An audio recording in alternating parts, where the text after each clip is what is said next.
A paz do Senhor, meus amados, tudo bem? Nós estamos reunidos para falar de esperança. Nós estamos aqui no templo, você está aí na sua casa, ou até mesmo no carro, no trabalho, não importa onde você esteja. Este lugar pode ser, a partir de agora, o lugar onde reina a glória do Senhor, porque Deus, Ele pode te abençoar na sua casa, no seu trabalho, no carro, onde você possa ir, o Senhor, Ele há de te acompanhar. A palavra do Senhor diz que Ele não nos deixaria órfãos, não nos deixaria sozinhos. Então creia, querido, que o Senhor está presente. Hoje nós vamos falar de esperança e eu tenho um convidado aqui muito especial. Hoje eu convidei o nosso amigo Paulo Noia, mais conhecido como Paulinho, para estar conosco, compartilhando um pouco da sua história de vida e também trazendo uma palavra de esperança ao seu coração. E eu quero desde já agradecê-lo, muito obrigado por ter aceitado esse convite de estar aqui conosco. E eu gostaria de orar por você e abençoar a sua casa, abençoar a sua família. Vamos orar. Pai, eu quero agradecer ao Senhor pelas pessoas que hoje estão reunidas em Teu nome, participando desse momento tão especial. Pai, que cada família seja impactada com o poder da Tua presença, que o Senhor seja, ó Deus, realmente, Pai, o refúgio, o socorro, que o Senhor seja o Senhor dessas famílias. Pai, assim nós queremos ministrar a bênção do Senhor sobre estas casas, ó Deus, que precisam de uma intervenção do Senhor em suas vidas. Pai, nós profetizamos, Pai, que a bênção do Senhor seja presente, que a bênção do Senhor seja real. Assim nós agradecemos por mais um dia que o Senhor nos concede, de estar aqui na tua casa, os teus filhos em seus lares, para falar de esperança. Muito obrigado. Oramos em nome de Jesus. Amém. Bem, para quem não conhece, eu quero lhes apresentar o meu amigo Paulinho. E Paulinho, ele teve uma história aqui nessa igreja, o início da sua caminhada cristã foi aqui nessa igreja, não é verdade, Paulinho? Conta aí pra gente um pouco desse seu, primeiro, dessa sua infância, da sua família, sua formação cristã. Não sei se você teve uma formação cristã. Conta um pouco pra gente aí da sua história, Paulinho, fica à vontade. Graça e paz aos irmãos que estão nos assistindo, Deus abençoe. Obrigado, meu amigo, irmão, pastor Jetson, ao irmão Juninho, que foi meu colega de futebol por muito tempo. Estava lembrando aqui quem tinha na casa dele de manhã cedinho para buscar para jogar bola. Ou seja, o mundo dá volta, mas as amizades, elas continuam eternamente, né? Eu tenho uma história cristã em duas etapas, né? Eu não cresci em um lar cristão, mas os meus pais eram muito religiosos. Eles tinham uma devoção muito grande na igreja católica na qual eles frequentavam, e eles nos orientavam também para ir às igrejas. Então eu fiz todo aquele procedimento de jovem, crisma, batismo, primeira comunhão, grupo de jovens. Eu sempre fui uma pessoa dentro desse universo religioso. Certo? Então essa primeira etapa, os meus pais, eles sempre tiveram isso como uma orientação para a nossa casa. A nossa casa era regida por um conceito de uma religião, de um único Deus, de um único Jesus Cristo. Nós não tínhamos nenhuma vocação ou devoção a santos. Meu pai e minha mãe não tinham muito disso, mas a orientação que eles tinham, assim, a gente seguiu, todos nós lá em casa. Eu, a minha irmã, nós somos em 3 irmãos e meu irmão, nós fizemos essas orientações, todo o procedimento no início. E ao passar desses anos, eu fui crescendo, fui indo de várias igrejas. Eu vim para cá, para Jardim Azteca, em 1975, eu vim para cá com 4 anos de idade, e desde então nós frequentamos todas as igrejas que aqui tinham. Era uma igreja ali no Morro do Jardim Azteca, uma igreja que a gente frequentou muito tempo. Então, ali eu cresci nesse conhecimento. Mas a minha parte de conversão, antes da conversão, antes de conhecer a Cristo, antes de ter uma relação mais de conhecimento de Deus, né? Ela começou com uma tia que eu tenho, né? Hoje, tenho até hoje, que ela morava no Rio de Janeiro e eu ia passar as minhas férias. E ela adventista. Então, todas as vezes que a gente passava as férias, aí eu ficava 30 dias na casa dela, ela ficava 30 dias colocando a sementinha e eu não sabia de nada, adolescente, 13, 14, 15 anos, aquilo ali foi sendo plantado e eu não sabia a importância que isso ia ter depois. A gente só conhece que a semente é plantada e ela é germinada e colhida no tempo de Deus, né? E aquilo ali foi sendo plantado. Até que um dia, em 1996, eu estava até conversando com o pastor Jedson para saber se a data era isso mesmo. Irmã Lohane, que me perdoe, porque a gente se batizou junto, né? Em 1996, eu tive uma experiência com Deus muito profunda. Depois de ter ficado 2 dias perambulando como mendigo, mergulhado em drogas, mergulhado em álcool, prostituição, um período de juventude muito pecaminosa, muito pernicioso. Eu fui, depois desses 2 dias, eu tive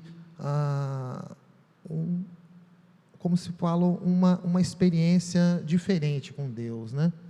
Deus veio me visitar através de um irmão que hoje mora na Inglaterra, Ronaldinho e Cíntia, e eu vou passar esse caminho para eles assistirem. Ele foi o Ziba na minha vida, né?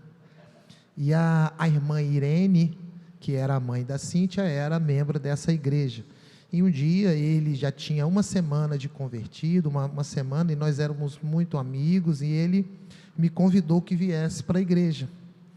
E interessante que nós viemos para esta igreja, né? Então, quando eu entrei aqui, quando eu chamei o pastor Jedson ali no portão, eu fui entrando, eu falei, deixa eu entrar que eu conheço essa casa. Essa aqui é a minha casa também, né? E aqui num culto de domingo, desse mesmo domingo, eu tinha ficado esses 2 dias fora de casa, e domingo de manhã, quando deu domingo à noite, nós viemos aqui num culto, e no meio de um apelo do pastor Edilton, olha, perdão aí pastor, esqueci o nome, esposo da irmã Lúcia, esse eu não esqueço, era levita e ela me permitiu cantar, é o único lugar onde me permitiram cantar até hoje.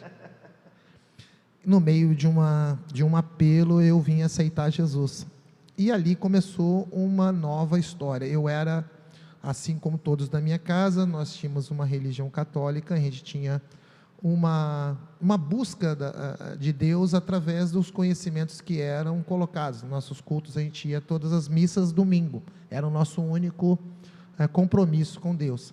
E a partir dessa data de maio de 1996, quando eu aceitei Jesus aqui nessa igreja, as coisas começaram a ser elucidadas um pouco mais de conhecimento.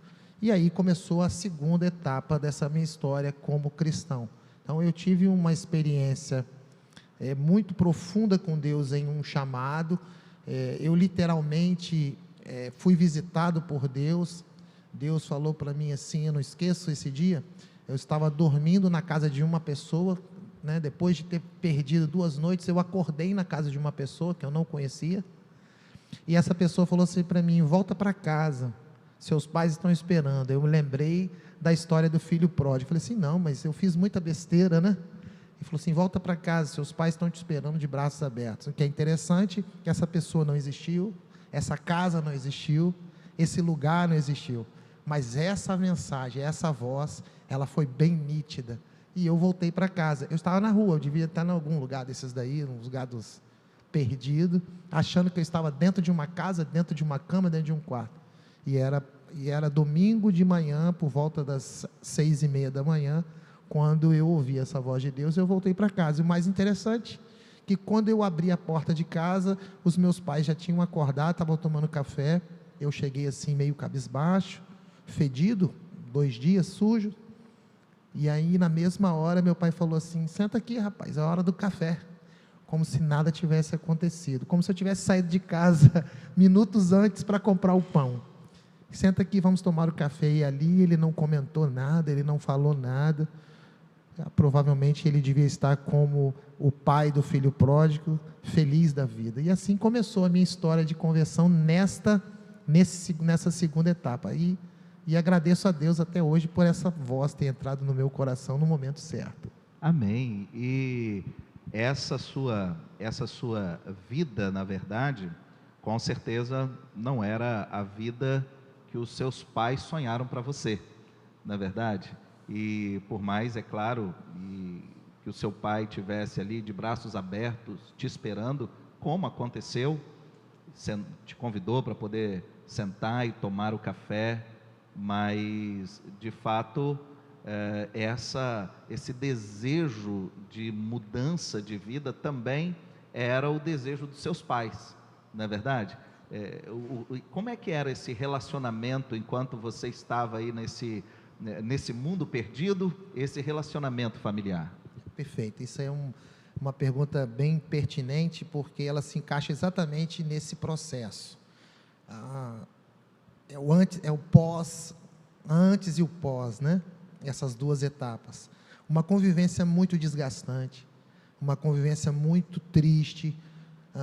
Até então, eu não trazia a felicidade que os meus pais queriam. Tanto é que mesmo meus pais não conhecendo, eu não diria não conhecendo a Deus, porque ele conhecia a Deus. Ele não tinha esse maior conhecimento, né, de Oséias 4:6, né, o que o povo perece. Não por tinha falta de tido ainda aquele encontro verdadeiro, né? com Deus. Ele, em seu desespero do meu cuidado, porque já não conseguia mais lidar comigo, lidar com aquele filho, lidar com aquela rebeldia, lidar com aquele temperamento completamente alucinante, de um extremismo muito alto, que eu era uma pessoa extremamente extremista para fazer as coisas, eu fazia as coisas com uma intensidade muito grande, sempre pendendo para o mal, sempre pendendo para a destruição física, sempre pendendo para fazer mal às outras pessoas, sempre causando mal a terceiros. O meu pai, no meio daquela loucura, aquele desespero, ele, na sua oração, ele me entrega para o Espírito Santo. Falei assim: pai, mas você fez isso do nada? Ele falou assim: sim. Depois ele me confidenciou que foi a mesma coisa que a mãe dele fez. Ou seja, nós tivemos uma história bem parecida. Meu pai também teve uma infância e uma adolescência bem rebelde. Então essa convivência dentro da minha casa, antes dessa marcante data, era uma convivência muito desgastante. Eu não tinha respeito aos meus pais. Meus pais, eles não conseguiam lidar com a minha personalidade muito forte. Eu era uma pessoa extremamente rebelde, achando que eu era o dono do mundo, mas eu ainda vivia dentro da casa deles. Então, por uma questão de convivência, para criar uma harmonia, para ter uma paz, eles foram permissivos. Apesar de ter tido uma educação, por menor que tenha o conhecimento cristão ou eclesiástico ou bíblico, religioso da história, meus pais, eles tinham um conhecimento de ética, de moral, de caráter. Meu pai era uma pessoa de um caráter, é uma pessoa até hoje de caráter muito forte, de um caráter muito reto, justo. A minha mãe também. Então, por pior que eu apresentasse, eu não sei de onde eu tirei essa informação. Isso não veio dos meus pais, muito menos da minha irmã e muito menos do meu irmão. A gente tinha uma relação familiar muito ruim, em termos de irmandade. Eu não tinha nenhuma convivência parcimoniosa ou de paz com os meus irmãos. Eram brigas, né? Brigas verdadeiras, de canivete, faca, o que tivesse na mão tampava. Eu e meu irmão tem 4 anos mais velho, a gente sempre teve uma relação muito desgastante nesse processo, e os meus pais presenciavam. E interessante que uma das coisas que hoje eu sinto um desgaste muito grande, quando eu vou sentar na mesa e eu vejo os meus 2 filhos começando a discutir, aquilo ali me deixa para morrer. E aí eu vejo tão pequeno que é essa pequena discussão que eles começam, por um, sei lá, você falou alto, ou, você não desligou a televisão, que em 2 segundos já acaba, né? Mas aquilo ali me desgasta muito, e aí eu me reportava para o tempo dos meus pais, que tinham que separar brigas, separar quando estava atracado, ou seja, antes de um processo de conversão, a minha vida com os meus pais era de muita tristeza. Por que eu digo isso?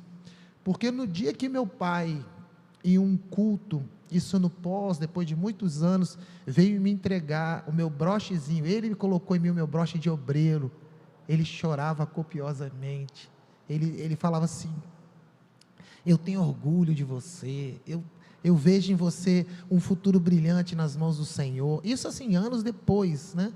Depois do processo o pós, né, que eu falo. Então, no primeiro momento, eu tive um momento muito infeliz, e isso também, a gente vai culminar no final, para essa palavra de esperança. Alguns de vocês que estão me ouvindo nesse momento, pais ou filhos, que têm essa relação, que a gente tem ainda no nosso meio, infelizmente, não só no meio secular, mas no meio cristão também, pais que não têm uma relação muito boa.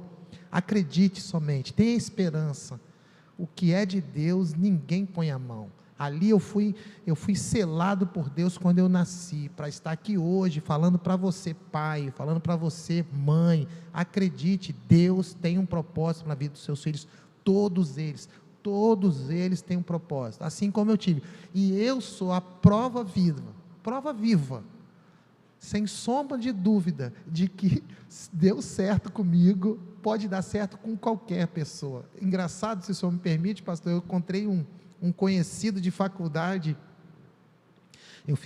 eu terminei a minha faculdade de economia em 1995, antes de me converter, e eu conheci eu encontrei um colega de faculdade, ele estava na água de coco, eu estava comprando uma água de coco, ele falou assim: ei rapaz, tudo bem?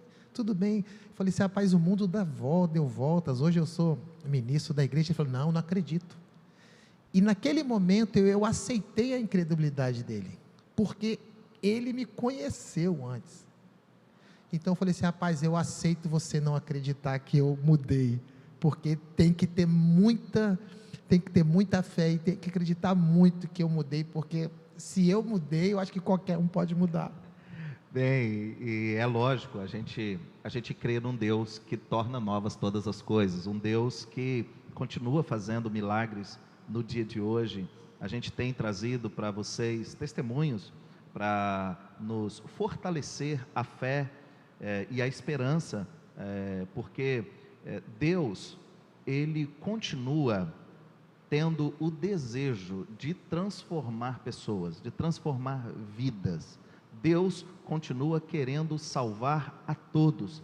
A palavra do Senhor diz que o desejo dele é que nenhum dos seus filhos se perca, ou seja, ele está em busca de todos nós.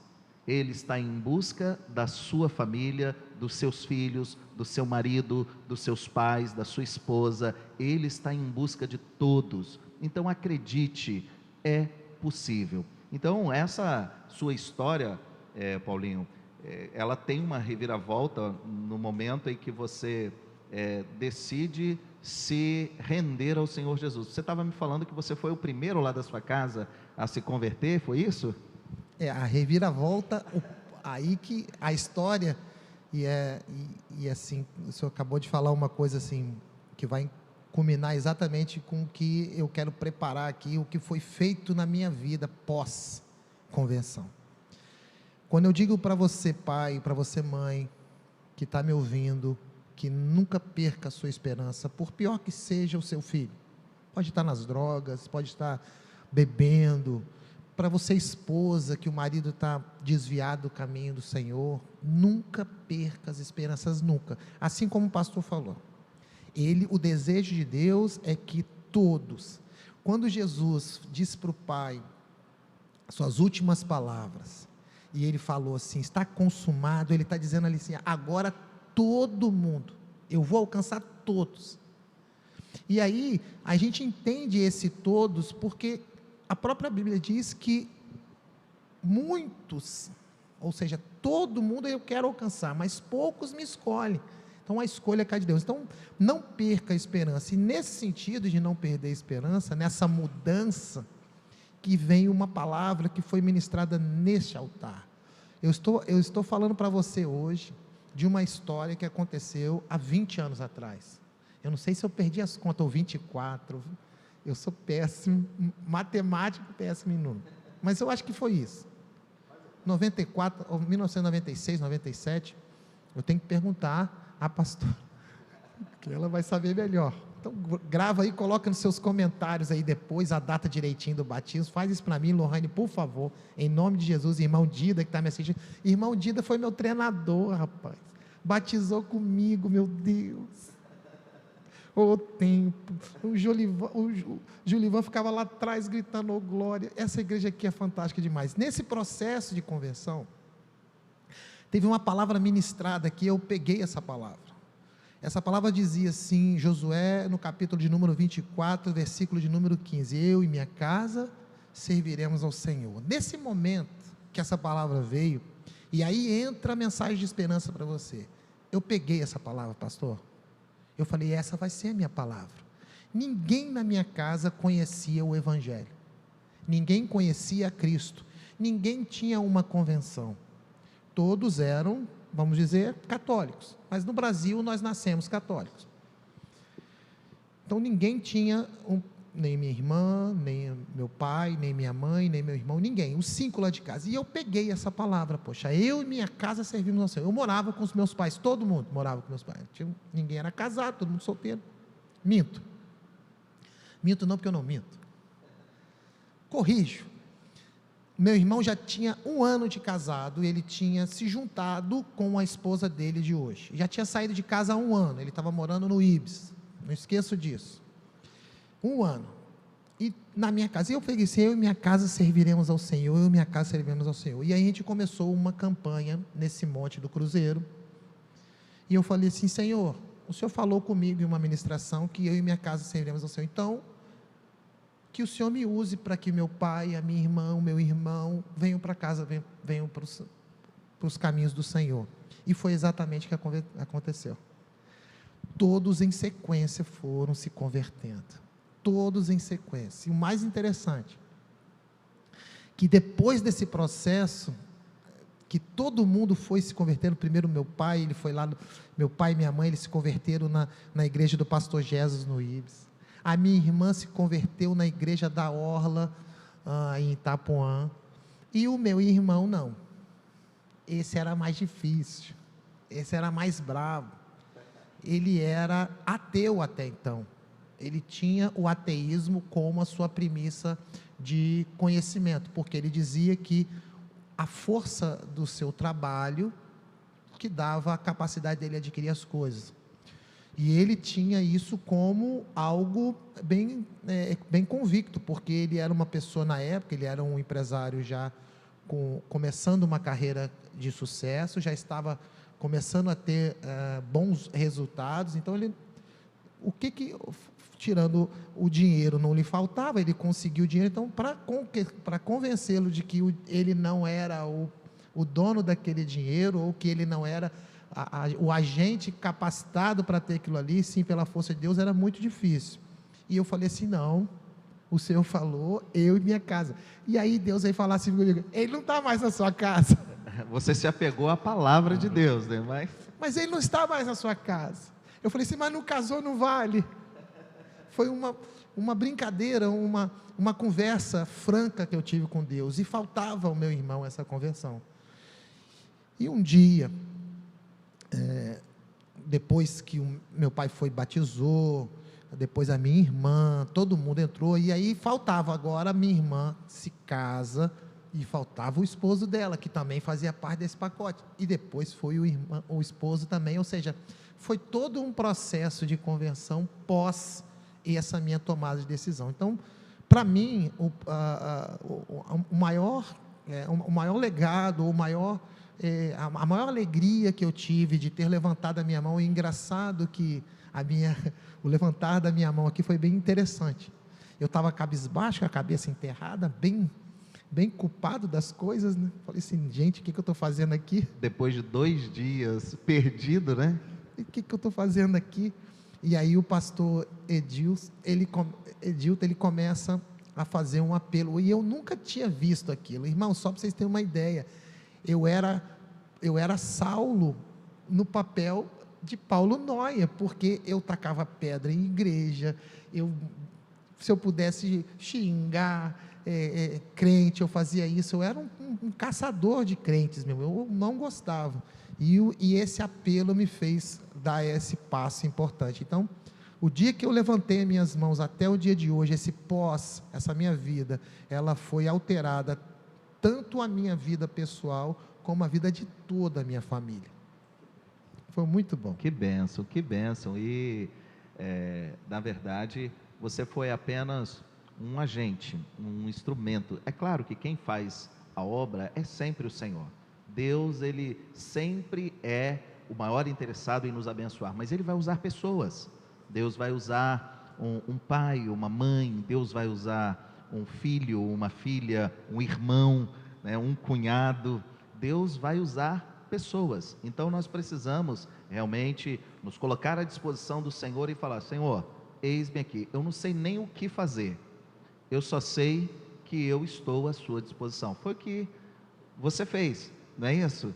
Mesmo sem entender ainda, né?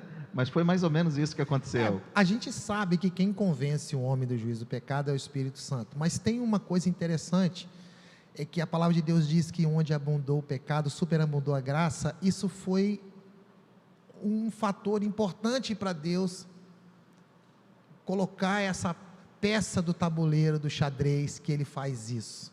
Eu vou pegar esse cara aqui, que é o pior de todos, vou transformar esse cara em um cara do bem, e as pessoas não vão acreditar, e vão falar assim: eu também quero. Então, esse instrumento de Deus, essa peça que o pastor usa, usar você, usar qualquer um que for, que Deus sabe quem ele usa, Ele me fez apenas instrumento, o mensageiro. Nós somos os carteiros do Senhor aqui. E detalhe, irmãos, agora vem uma parte interessante: eu não abri a minha boca, eu não falei da palavra de Deus, eu não fiquei pregando dentro de casa, porque isso é um pouco, às vezes é um pouco, muito radical no início, porque quando a gente se converte, a gente quer o melhor para aquele que a gente ama, mas às vezes a gente fala demais, aí a gente entra no homem, a gente entra no eu me converti, eu vou te ajudar. E quando Deus verdadeiramente falou essa palavra para mim de Josué 24, eu fechei a minha boca, eu falei assim: então agora, por testemunho, essa coisa vai dar certo. Os meus pais começaram a me ver de uma maneira diferente. Diz que a face do Senhor, ela resplandece naquele que está em espírito, e eles começaram a ver isso. Então não foi a minha pregação, não foi a minha ministração, pelo contrário, eu apenas comecei a testemunhar uma vida de transformação. Meu pastor, que é o meu irmão hoje, E hoje, aquele seu irmão, né, que foi o último, né? O último dos moicanos a se render ao Senhor, hoje ele é o seu pastor, não é verdade? Verdade. Ele diz que nós precisamos de uma metanoia, uma mudança radical de comportamento. A conversão, porque muita gente às vezes aceita Jesus, acha que isso é suficiente, mas ela precisa se converter, e converter nada mais é que virar o avesso, mudar radicalmente aquele jeito. Porque, irmãos, eu nunca precisei de ir para um instituto de dependência química, de álcool, de cigarro, nunca. Quando eu aceitei a Cristo, houve a mudança radical. É aí que é a conversão, é aí que há a mudança mesmo, né? E para nós, o entendimento é que Deus usa quem Ele quer, a hora que Ele quer, do jeito que Ele quer. E eu só fui um escolhido de Deus, assim como todos nós somos escolhidos de Deus. A escolha dele pelas nossas vidas, e o que Ele vai fazer depois disso, quais são as suas ações, isso não importa para a gente. Deus faz o papel dele, faz a ação dele, separa, porque às vezes a gente olha para uma pessoa e fala assim: essa aí não dá mais jeito, essa daí, pastor, o senhor não sabe, mas eu estou com um filho em casa que não tem jeito mais, eu já fiz de tudo. Tem jeito sim, tem jeito para Deus em tudo. Amém. O Senhor, Ele é o carpinteiro, em que as pessoas costumam dizer que pau que nasce torto, cresce torto e morre torto, né? Eu já ouvi isso há muito Esse é o tempo ditado atrás. do mundo. É isso, eu já ouvi isso há muito tempo atrás, e eu penso que o carpinteiro de Nazaré, pau que nasce torto, Jesus conserta e morre direito. Então, porque ele é especialista em consertar, ele é especialista em fazer tudo novo, né? Então, antes, o Paulinho está testemunhando da vida dele antes, como era o relacionamento com a sua família, e pós essa mudança de vida, ou como é que é o seu relacionamento hoje, Paulinho? O que Bom, você poderia... É claro, temos lutas, temos dificuldades, mas como é o relacionamento hoje com a sua família? é, o- a, a minha, a minha família ainda, nesse processo ainda vem uma conversão ainda da minha esposa hoje, nós temos hoje 20 anos de casado. Hoje a minha família, ela tem uma ligação muito mais é, entendível. Eu acho que essa é a melhor definição. Por quê? Porque a gente consegue perceber qual é a personalidade de cada um. Então, por exemplo, meu pai é uma pessoa assim, ele é um servo muito ativo e se tiver que falar, ele fala, é o jeito dele. Então a gente começa a entender um pouco mais, a saber que aquele ali é alguém que Deus colocou na nossa vida para a gente ter a nossa faculdade aqui na terra, para saber lidar com as pessoas quando a gente for para o céu, porque se a gente não conseguir passar na faculdade da terra, a gente não está aprovado para ir para o céu. Então, hoje a nossa parte familiar, ela é uma parte muito saudável. Nós temos hoje, como todos estão na igreja, meus pais, a minha mãe veio a falecer há 2 anos atrás, né? Foi uma perda bem significativa, uma serva de Deus, mas Deus quis assim e a gente aceita isso de uma maneira muito tranquila, muito em paz. Mas até então nós todos tínhamos uma convivência muito saudável, de uma união de todos os domingos na casa dos meus pais, aquele almoço 0800, a gente continua fazendo isso, não nesse período de pandemia, que isso aí mudou tudo, mas a gente continua tendo a relação que eu tenho com a minha irmã, com o meu cunhado, ou seja, uma relação muito mais saudável, porque nós entendemos cada um, cada espaço, cada personalidade. O Paulinho é muito ativista, é um cara muito agitado, é o jeito dele. Minha esposa ela é mais recatada, é mais introspectiva, é o jeito dela. Meu filho, minha filha, então cada um tem isso. Hoje eu sou casado para sempre com a Juliana. Eu tenho o Caio de 19 anos e a Sara de 11 anos. 2 bênçãos que o Senhor me presenteou. Além disso, a gente tem uma convivência muito harmoniosa dentro de casa, como o senhor mesmo falou. E os conflitos naturais. Todos nós temos conflitos porque somos pessoas diferentes, porque nós temos comportamentos diferentes. A nossa criação foi diferente. Por exemplo, a minha esposa ela é uma pessoa muito família e eu sou um cara menos família. O que é isso? Por exemplo, até o aniversário do cachorro tem que ter festa. E para mim não precisa. Se você não quiser me dar os parabéns no dia, eu vou ficar feliz. Ainda mais agora que eu já estou chegando perto de 50. Ou seja, mas a gente entende, faz aquele processo. É para fazer isso. Então, tudo isso, acredite, isso é construído através dessa presença. É a analogia do triângulo, pastor. Quanto você está mais próximo da sua esposa, é quando você está mais próximo de Cristo. E os filhos assistem, preste atenção, pais. Isso aqui é uma mensagem que eu quero passar para você, pais.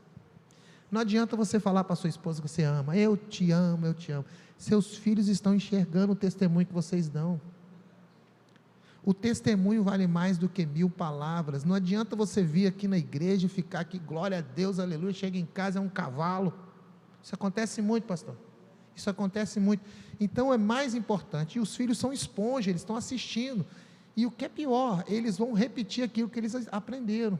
Então, se eles aprenderam um lar com paz, um lar harmonioso, com um casal saudável, eu não brigo com a minha esposa, pelo amor de Deus, como não? É desse tamanhozinho, quem é casado com mulher baixinha sabe o problema que é ação brava demais, mas os filhos entendem que aquilo ali é uma É, relação. eu estava lendo essa semana John MacArthur, que é Pais Sábios, Filhos Sim. Brilhantes, e ele diz que não se assustem, mas os seus filhos são pequenas miniaturas de você. Ou seja, não se assuste, os seus filhos, eles são pequenas miniaturas de você. Então, é mais ou menos desse jeito, né? Se você, aquilo que você faz, seus filhos estão absorvendo, seus filhos estão aprendendo com você. São esponjas e aprendendo com o seu testemunho. Você quer ver uma coisa? Eu não preciso ensinar o meu filho que tem que ler a Bíblia. A palavra de Deus diz, ensina, preste atenção nisso, ensina o teu filho. Deixa eu fazer aqui uma pegadinha aqui com um pastor que ele não conhece muito. Ensina o caminho ou ensina no caminho, pastor? No caminho. Ou seja, você testemunhando. Porque ensinar o caminho diz assim, ó, ali meu filho, pega a Bíblia e leia. Agora ensinar no testemunho, eu estou praticando. Eu estou praticando até escondido aqui, pastor, para que ninguém veja, né? Você que pensa, o que o papai está fazendo lá? Seu pai está lá estudando a Bíblia, está lendo a Bíblia. Ah, é? Ah, não quero isso não. Não importa. Aquele testemunho está plantado. E ao povo de Israel ele diz, ensina no caminhar, ensina quando deitar, quando se levantar, ou seja, em todo o tempo. No caminhar, na caminhada. A parte mais importante para nós é isso. Então, essa convivência, ela tem os seus altos e baixos, mas a presença da importância do seu agir, do seu testemunhar. Uma das coisas que a gente fala muito para os filhos, né? Eu falo assim que eu tive várias promoções lá na igreja. Eu comecei como professor de escola bíblica para crianças até 10 anos. E depois eu passei para jovens. E agora eu estou de casais. Eu só estou esperando agora ser promovido para a terceira idade. E o que é mais interessante é que, quando eu era EBD de crianças até 10 anos, elas vinham com um relato todinho sobre os pais. Pais de líderes, pais de pessoas, de levitas. Ou seja, as crianças, a gente pensa que não, mas elas estão copiando os nossos pais. E quando ela trazia uma informação, aquilo ali alimentava muito a gente. Por quê? Porque a gente via que aquele ali era um testemunho de alguém que vivenciava aquilo. Então é muito importante para nós, nos dias de hoje, esse pós, né, que essa minha vida, que foi a pergunta que foi feita lá atrás, essa vivência no meio eclesiástico, que já tem mais de 20 anos, a minha vida hoje na presença de Deus é uma vida muito em paz, é muito entendível. Nós conseguimos lidar muito bem com os nossos problemas, e nós também festejamos com as nossas alegrias. É justamente sobre isso que a pergunta, né, nos reflete, ou faz refletir a importância de que, quando Jesus está presente, as coisas precisam ser diferentes. Se a minha vida era uma vida sem honra, sem obediência, se era uma vida sem respeito, ao convidar Jesus para estar presente, a minha vida agora precisa ser uma vida respeitosa, uma vida que honra os pais, uma vida onde eu realmente vou mostrar que eu encontrei, que eu recebi a presença de Jesus, que eu encontrei Jesus, que eu recebi a sua presença e ela me transformou. Então, por isso eu perguntei a respeito da vida, porque os problemas continuam. A vida familiar, na verdade, ela é realmente conflituosa, no sentido de que nós enfrentaremos algumas adversidades, enfrentaremos conflitos, enfrentaremos algumas diferenças de opiniões, isso é fato. Porém, quando Jesus está no barco, a gente passa a se entender melhor. A gente sabe que nosso irmão, o nosso pai, a nossa mãe ou a nossa esposa não é nosso adversário. A nossa luta passa a não ser contra a carne, como diz a palavra do Senhor, não é contra a pessoa, mas entendemos muitas vezes que damos brechas, sim, vacilamos sim, erramos sim, falamos coisas que não deveríamos falar, pensamos coisas que não deveríamos pensar, agimos da maneira como não deveríamos agir, mas se Ele está presente, então há uma oportunidade de mudança e de vida feliz, mesmo com os conflitos. E isso é que eu quero enfatizar e trazer para a sua casa, que a sua casa pode ser uma casa feliz, um lar de paz, porque se Jesus está presente, os conflitos eles podem existir, mas a presença de Jesus vai fazer toda a diferença na sua casa e na vida da sua família também, né? E hoje você trabalha justamente com isso, né? Trabalha restaurando vidas, não é isso, Paulinho? Fala um pouquinho do seu trabalho hoje com o seu ministério, trabalhando com pessoas e celebrando a restauração de vidas. Ele veio até com a camisa celebrando a restauração, mas fale um pouco para a gente, por favor, fique à vontade. Eu queria não esquecer o nome de todos que eu tive a felicidade de ter sido presenteado pelos irmãos e irmã André, irmã Mara, irmão Fabrício, irmão Marcelo, Rafael, Léo, Lohane, falta um, e a Cláudia. Deus abençoe. Bom, a gente tem uma passagem, se eu não me engano, de Isaías, que o Senhor pergunta: quem enviarei? Eis-me aqui. Eu acho que essa é a chave, pastor, para a gente reconhecer aquele que quer verdadeiramente servir a Deus, né? E eu não me desqualifico e nem me qualifico, eu sou apenas, volto a repetir, um escolhido de Deus. Deus me escolheu, não sou diferente por ser escolhido, pelo contrário. Quando a igreja ela começou a precisar de pessoas para certos ministérios, aí que entra os Isaías. E você, irmãos, o senhor deve saber muito bem disso, né? É igual aquilo assim: gente, vamos fazer aqui uma festa de fim de ano, aí todo mundo, mas na hora de vir trabalhar, aí aparece 2, 3, e isso foi começando a surgir na igreja, porque nós estamos num processo de uma igreja que ela tem um crescimento.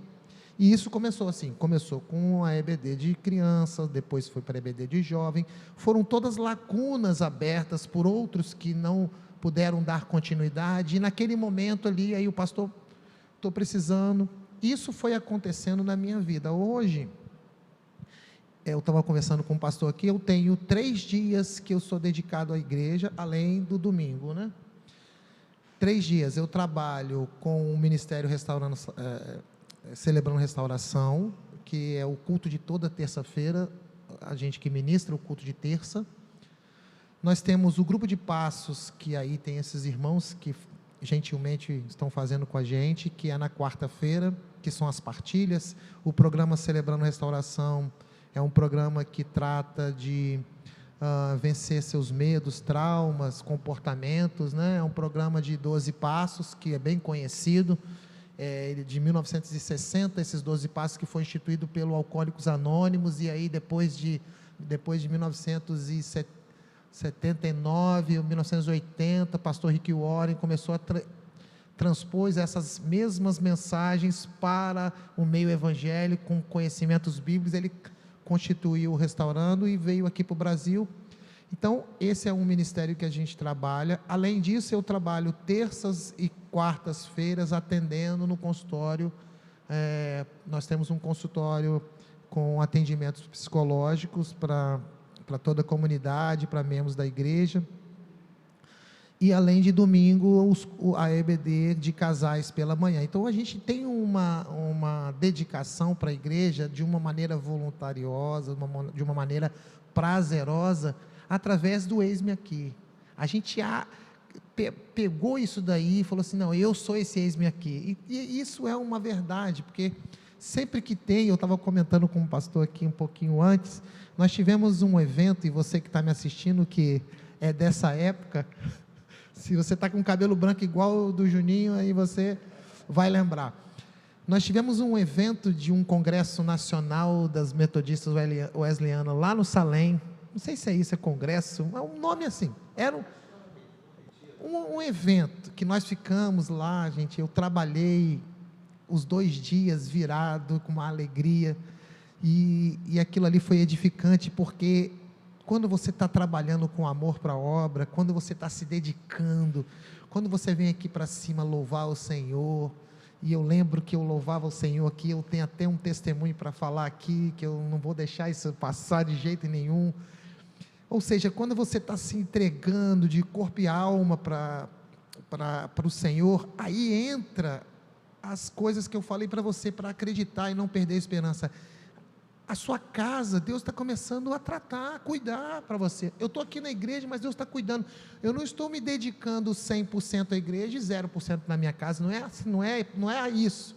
E a própria história do John Wesley é assim, né? John Wesley teve uma história muito complicada, muito complexa, porque o seu testemunho de vida foi muito voltado a Deus, e ele deixou um buraco em casa, né? Mas nada tira essa importância de John Wesley, mas para nós, o mais importante é o eis-me aqui. E quando você está servindo ao Senhor com amor, Ele está cuidando da sua casa, cuidando dos seus negócios, Ele está fazendo o Salmo 91, versículo 10 e 11, Ele está cuidando da sua, praga alguma chega à sua tenda, você não tem medo a essa pandemia, você está enfrentando, ou seja, o mais importante é essa dedicação à obra com amor. E eu te pergunto assim, uma pergunta simples, pastor: acredito que o senhor é pastor porque foi obrigado? Não, porque por amor. Ou seja, nós somos assim, nós somos chamados para a obra, para servir com amor, e toda vez que você está servindo com amor, Deus está cuidando da tua casa. É verdade, e você até falando a respeito disso, eu me lembro que até então, até 2015, eu era um pastor de tempo parcial, eu tinha o meu trabalho secular, e também me dedicava à obra, e a partir desse momento eu passei a ser um pastor de tempo integral, por causa de algumas atividades que eu assumi na igreja, enfim, mas eu fico constrangido às vezes quando as pessoas perguntam qual é a sua profissão, e eu falar que eu sou um pastor, porque para mim isso não é profissão, para mim isso é chamado, é vocação. Eu não sou pastor porque eu sou um profissional, eu não sou pastor porque eu tenho por causa de uma carteira de trabalho, né? Então isso que você está falando é muito interessante, porque eu não precisava, claro, tenho o título de pastor, sou consagrado ao ministério pastoral, mas eu não precisava nem ser chamado de pastor, porque para mim o servir é muito mais importante, é muito melhor do que o reconhecimento, né? Então, realmente, quando você começa a trabalhar, quando você começa a se envolver com as coisas do Senhor, o Senhor começa a também cuidar das coisas para você, né? Ou seja, cuida das minhas coisas que eu cuido da sua.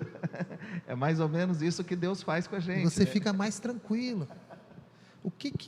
Assim, se eu pudesse resumir nesses dias de hoje, nesse período de isolamento compulsório social que nós estamos vivendo, o que mais qual o adjetivo que você mais gostaria de ter nesse momento? Tranquilidade, paz, porque devido à insegurança, devido à desconfiança, devido a esse monte de tranqueira que eles estão jogando para nós nos alimentarmos, só se alimenta quem quer, em nome de Jesus, meu irmão. Aposto que seu pastor deve ministrar muito bem que isso daqui para de comer lixo. Nesse meio termo, nós precisamos ter paz. E aí eu vou lá na palavra de Deus e falo assim: o mundo não tem paz. A paz que tem paz sou eu que dou. Então, quando você está efetivamente tranquilo em Deus e tendo paz, eu acho que nesses dias de hoje, a pessoa ela está sendo diferente. As pessoas diferentes hoje são aquelas que têm paz. Você encontra pessoas na rua que estão desesperadas, Meu Deus, o que vai ser de mim? Não vou poder mais. Tenha paz. E essa paz só em Deus. Amém. Aproveitando então, deixa uma palavra de esperança, uma palavra para que as pessoas possam realmente acreditar e renovar a sua fé e a sua esperança no Senhor. Temos tantas famílias que hoje estão reunidas e precisando realmente ouvir uma palavra que possa trazer esperança aos seus corações. Então fique à vontade, fale às famílias e que realmente nós possamos todos os dias nos firmarmos e reafirmarmos a nossa fé na palavra do Senhor. Fique à vontade. Hoje, focando nessa parte de tranquilidade, o que eu preciso para ter essa paz, né? Porque se a gente buscar nas informações que estão sendo despejadas, nós não vamos ter paz. Se a gente olhar para o lado de fora, nós não vamos ter paz. E a palavra de esperança, falando de esperança, esse convite que eu recebi, eu estou aqui, eu quero agradecer imensamente. É interessante que todo convite vem assim, se você puder. Não sabe ele como eu fiquei do outro lado, de voltar aqui para minha casa. Eu assisti um culto aqui recentemente, mas não era o pastor, era o irmão Enoel. O irmão que estava falando, o senhor Aduel. Deu um branco. Né? Aduel, era o presbítero Aduel. E nesse tempo, quando eu fui convidado para falar de esperança, eu quero deixar uma esperança para você. Eu quero deixar uma palavra de esperança para você, que foi exatamente o que aconteceu neste lugar, onde eu estou sentado aqui, onde eu estou neste altar. Desse mesmo jeito, eu até perguntei, mudou alguma coisa? Que não. Nesse altar, lembra que eu falei para você que o meu irmão foi difícil? Foi o último, né? A gente estava ministrando aqui nesse altar, pastor, e aqui eles me deram a oportunidade de cantar. Lá na igreja eles não dão. Eu tenho esse trauma, eu tenho que salvar. Pô, eles falam que eu canto a mesma canção com 5 tons. Eu não sei, eu acho isso relevante. Eu acho que isso é impossível, cara, mas você faz. Eu sou fantástico. Quando eu olho esse corredor aqui, irmãos, nesse altar, uma vez eu estava aqui ministrando a palavra de Deus, através dos louvores. Eu fui chamado pelo um irmão, falou assim: olha, tem uma pessoa lá fora, aos prantos te chamando.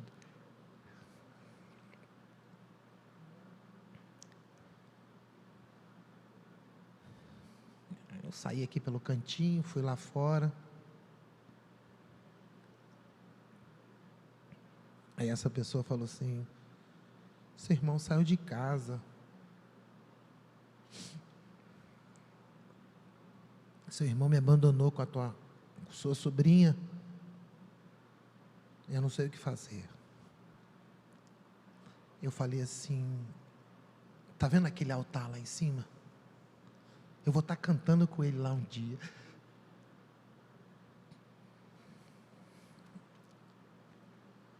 Passados-se alguns anos, eu tive o privilégio de estar no altar com meu irmão cantando. Não perca a sua esperança. Não perca a sua esperança. Deus fará o impossível. Nesse dia em diante, irmãos, hoje, esse cara sentou aqui um dia, nessa igreja, ouviu uma ministração, levantou a sua mão, aceitou Jesus. E desse dia em diante, 2 meses depois da minha conversão, ele também se converte. Hoje ele é o meu pastor. Então o que eu quero dizer para você, irmãos? Aquilo que você acha que é impossível, tem até uma canção. Aquilo que parecia impossível, para Deus, nada é impossível. Se você ainda está vivo e tem um fôlegozinho de esperança, seja para a vida do teu esposo, da tua esposa, dos teus filhos, de algum parente seu que não se encontrou com Deus, Hoje, essa mensagem para você: não perca a sua esperança, porque Deus pode fazer o impossível na sua vida. Amém, glória a Deus. Que testemunho maravilhoso. E sabemos que tudo isso só foi possível porque Deus, Ele é o maior interessado em nos abençoar, e Ele está sempre disposto a agir quando um coração se abre, quando uma vida se entrega. Ou seja, o Paulinho, ele se abriu para o Senhor e se entregou ao Senhor. Através da sua vida, toda a sua família foi alcançada. E como ele testemunha aqui hoje, o seu irmão hoje é o seu pastor. E nós louvamos a Deus também pela vida do pastor Pedro. Um grande abraço, Deus abençoe grandemente. Mas da mesma forma como o Senhor fez na vida do Paulinho, Ele pode fazer na sua família também. Ele pode fazer na sua vida. Se você abrir o seu coração, a palavra do Senhor diz: eis que eu estou à porta e eu bato. Se você abrir a porta do seu coração, eu vou entrar e eu vou estar contigo, eu vou ceiar contigo e você comigo. Ou seja, nós iremos festejar juntos. É isso que diz a palavra do Senhor. Se você abrir a porta do seu coração, você vai festejar junto com o próprio Jesus. Jesus vai realizar um grande milagre na sua vida e na vida da sua família. Talvez você esteja desesperançoso em relação aos seus filhos. Acredite, ao Senhor dos Senhores nada é impossível. Tudo é possível ao que crê, diz a palavra do Senhor. Eu quero agradecer grandemente a você, Paulinho. Muito obrigado de coração por ter aceitado o nosso convite de estar aqui. Eu sei que aqui foi o lugar onde aprove ao Senhor, e não enaltecendo o nome da igreja, porque não é rótulo e não é denominação e não é título que conta lá no céu. Mas eu quero agradecer a você por tudo que Deus fez na sua vida. Eu sei que aqui você deu os seus primeiros passos, e eu louvo a Deus por te ver hoje trabalhando com restauração de vidas, envolvido na obra do Senhor, você e toda a sua casa. E aquela palavra se cumpriu: eu e a minha casa servimos ao Senhor. Todos. Aquela palavra se cumpriu na sua vida, e eu louvo a Deus por isso. Que Deus continue te abençoando, que Deus continue abençoando o seu ministério, sua família, enfim, muito obrigado, obrigado mesmo. Deus abençoe grandemente.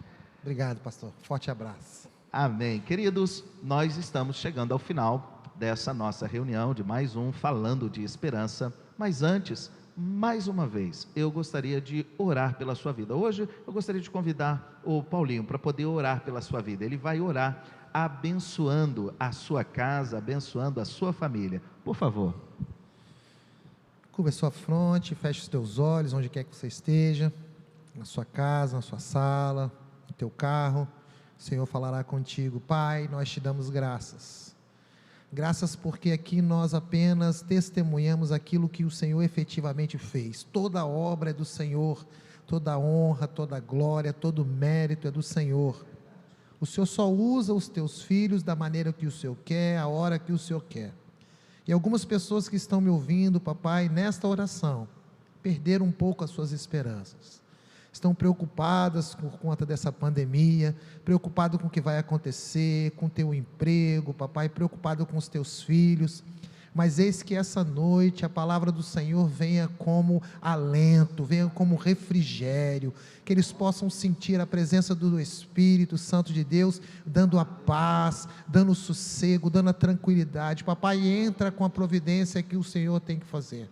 Seja feita a tua vontade no seu tempo, conforme a tua vontade e o teu querer, mas que nós possamos, papai, neste dia tão abençoado, nesse dia que o Senhor prove nós estarmos aqui, mostrando um pouquinho daquilo que o Senhor fez em nossas vidas, que outras famílias, outras pessoas possam, papai, regozijar do teu Espírito e sentir a presença do Senhor.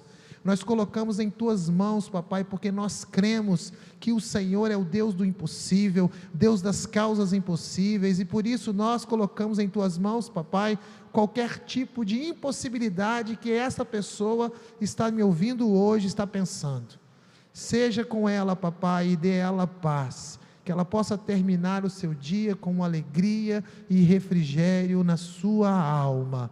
É a oração que eu faço agradecido, em nome de Jesus. Amém, amém. Amém. Glória a Deus. Até o nosso próximo Falando de Esperança. Que Deus te abençoe em Cristo Jesus.